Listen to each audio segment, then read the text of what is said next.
Stainless Headers Manufacturing partners up with GP Headers for the world's first V12 LS header build. We're on location at Quality Custom Rides in Lancaster, Pennsylvania. In this video, you will see the complete header and undercar exhaust build. From the initial design layout and general fabrication to welding and final install. Hi, I'm Chris with Stainless Headers Manufacturing. I'm here with Kevin and Zach at GP Headers. We're here to build a set of headers and undercar exhaust on the 67 Camaro with this LS V12. I know there's going to be some challenges, but I know we can meet the goal of getting this done by tomorrow night. Let's take a look at a few of those challenges. I see one of the biggest challenges is this A-arm. Getting up and over that with that air ride suspension, that travel is going to be pretty extensive. So you're going to get all 6 tubes married up into a 6-in-1 collector pointing down to this area. What do you think about that? How are you going to meet that challenge? No, I agree. It's going to be a huge challenge. We're going to have to keep our first cylinder as close to the A-arm as we possibly can, but still keeping enough clearance. And each cylinder is going to have to kick up and hug each one as close as we possibly can. Sure, sure. And this isn't going to be from one of your mock-ups. Of course, that mock-up process that you guys use works great. You're going to actually build this on the car. So it's going to be a cut, tack, and fit. So you know if you screw up, you're going to end up having to make parts over. So this is going to be, you're going to have to hit it the first time. Right. Typically, with this one being no inner fenders, nothing in the way, we can build this one right on the car. Yep. If we had inner fenders and we were trying to reach in here and tacking, it would be out of the question, and we would go to our PVC mock-up kit. Right on. That sounds great. Let's get started. I'm here with Mike Heim, the owner of Quality Custom Rides. This is that 67 Camaro that's getting that LS V12. Mike has owned this Camaro for close to 30 years. Tell us a little bit about that Camaro. This is the first car I ever bought when I was 19, right out of high school. I've morphed this into many different things over the years. In 1991, I designed what we're doing right now, minus the V12, because the V12 is brand new. I never had the opportunity to put it together the way I wanted to, and now with the V12 and the help of people like Chris, we're getting to put it together the way we wanted to. Here's what we're thinking. Collector's going to go roughly in this position here. All 6 tubes will come in from this side. There'll be 3.5-inch round tubing going down, transitioning to oval under the car. We're going to use a special little adapter we made. Machine 2 V-band flanges down so they're very close together. We're going to tack weld or bracket it in position here so we can mount the collector permanently. And Zach and Kevin will build to this position. I'll build the undercar to this position. And then when we're done, we pull this out. This will slide down the primary just a little bit. I'll come up to meet it, and that way both of us can build to the same point at the same time.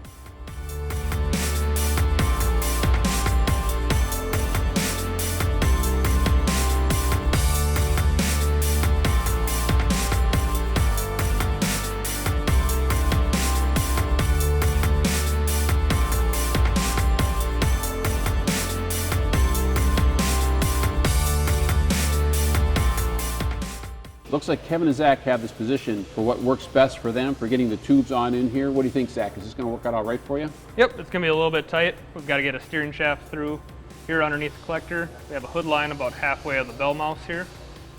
A little tight, should work out. That sounds good. Got a 3.5-inch bend that's got to turn and come underneath here and go into the tunnel right underneath there. So we should have it in position.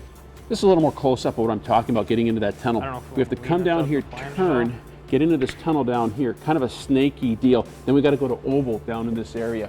So to get from here, I think I'm going to use this 180 bend to get in there, if it's the right radius. I also have some real tight 90s, but I think the 180 is going to work. That's where I got to go. That's where we're going to round the corner with that 3.5-inch round, transition to 4-inch oval. We have to stay in this channel all the way to the back with the muffler into a tip out. Typically when we build the collectors at our location, we build all of our own collectors in-house. But for this application, Stainless Headers Manufacturing furnished these 6-into-1s going to a 3.5-inch V-band. It is truly a beautiful part. We're going to be installing one of our new oval Bullitt mufflers. These are great for low clearance application. This particular muffler is an 18-inch long body with 2 inches on each end, which gives it a 22-inch overall length. It's going to fit between the frame member and the body. Should fit very nicely for this application. Let's take a look and see how it looks underneath. So here's that muffler tucked up into that pocket. Look at how nice it fits up in there. Kind of a hard picture to shoot. So we're going to come off the front of that muffler with this transition. I just tacked it onto the oval to round transition to the reducer. That reducer is going to go to the 3.5-inch V-band up there. So now that the flange is bolted into position and the collector is in its final location, we can start the header build. The flange was supplied by Mike and his crew. The primary tubes are 1 7/8 065 American-made 304 stainless steel. Because they're domestic material, they cut, fab, and weld beautifully. Notice how Kevin and Zach started with the forward outer tubes first? Typically, header fabrication starts with the most inward tube, and the fabricators work out from there. This eliminates having to fabricate through the existing tubes. For this build, it was necessary to reverse the process so the air ride suspension clearance could be initially built into the header design.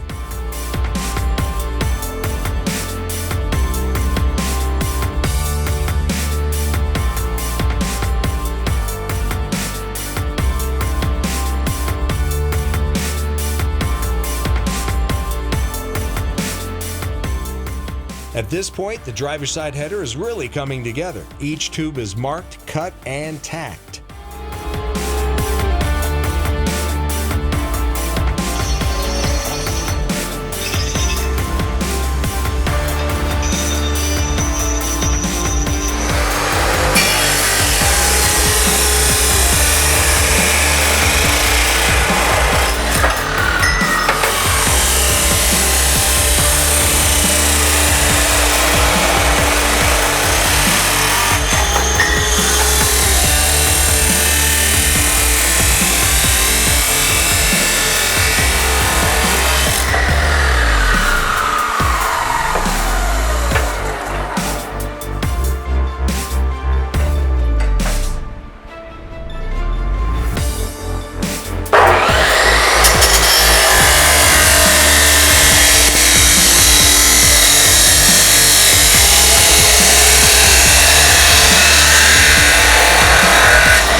Kevin and Zach come up and cut tubing.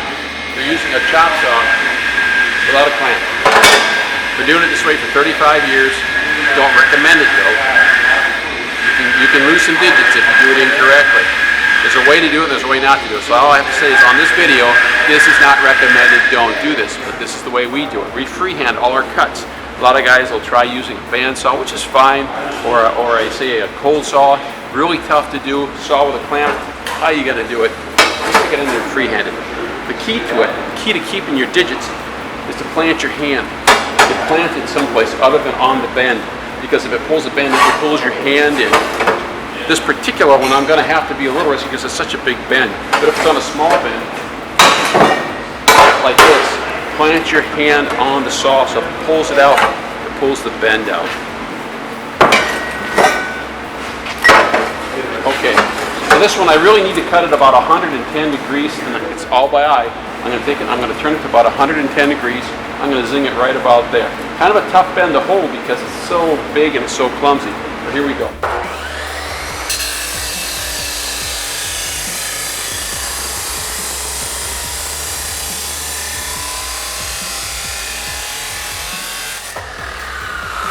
I'm not going to cut it all the way out because this is the part that I actually want to use. So I'm probably going to zing it through the other side and let the bad piece fall off, the piece I'm not going to. That's about 110 degrees or so. But it doesn't have to be exact, but it's pretty darn close, and we cut tens of thousands of cuts just like this.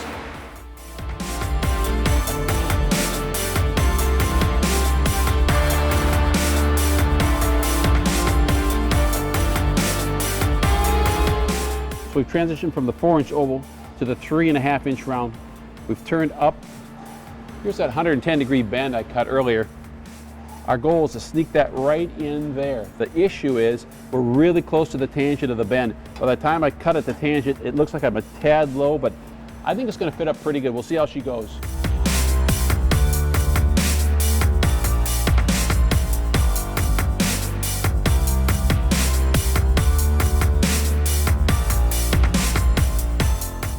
Cutting and fitting the last few bends on the driver's side, Kevin and Zach are getting ready to start the welding process.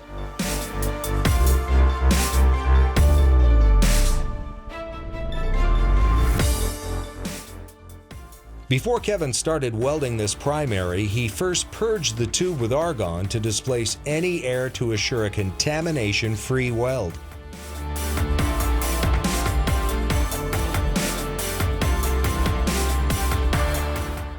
Kevin gets ideal weld color by the use of a large gas lens and cap.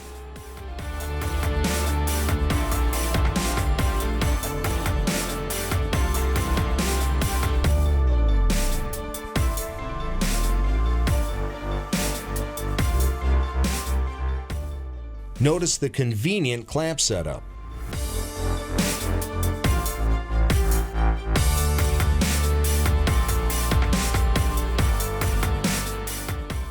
After the tubes are finished, the flanges are ready to be welded on.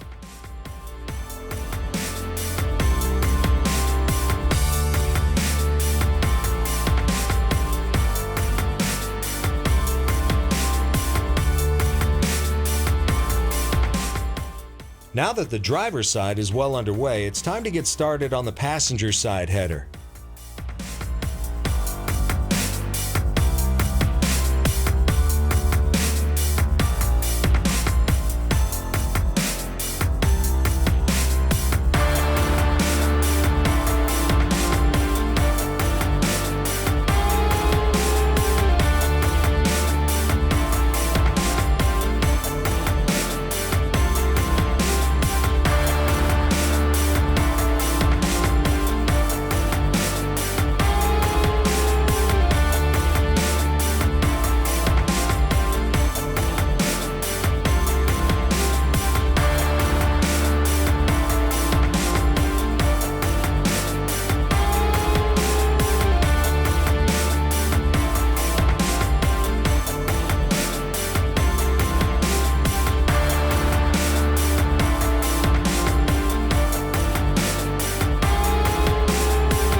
As the passenger side header progresses, so does the oval undercar exhaust on the same side.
The primary tubes are trimmed and sanded to a final consistent length. Once again, this cutting technique is not recommended without a clamping configuration.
From there, the header gets a final bolt up and is ready for the collector installation. So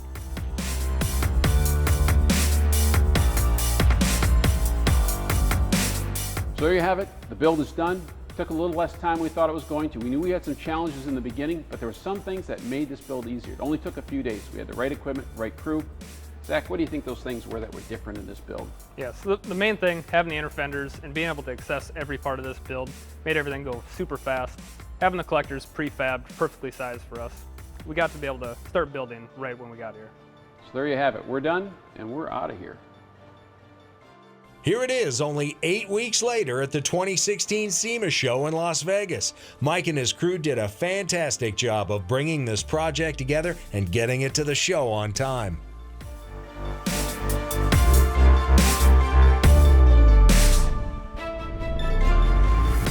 Building your own custom headers or exhaust? See Stainless Headers Manufacturing for all of your header fabrication components. From header flanges and mandrel bends to merge collectors and oval tubing, we are your source for header fabrication components.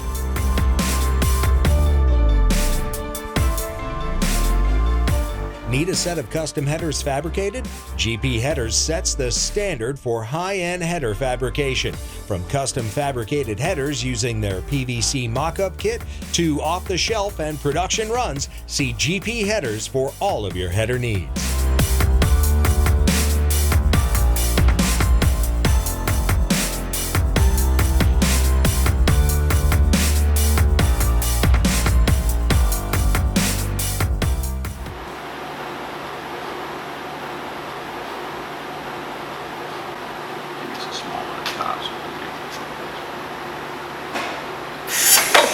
Yikes! That felt good.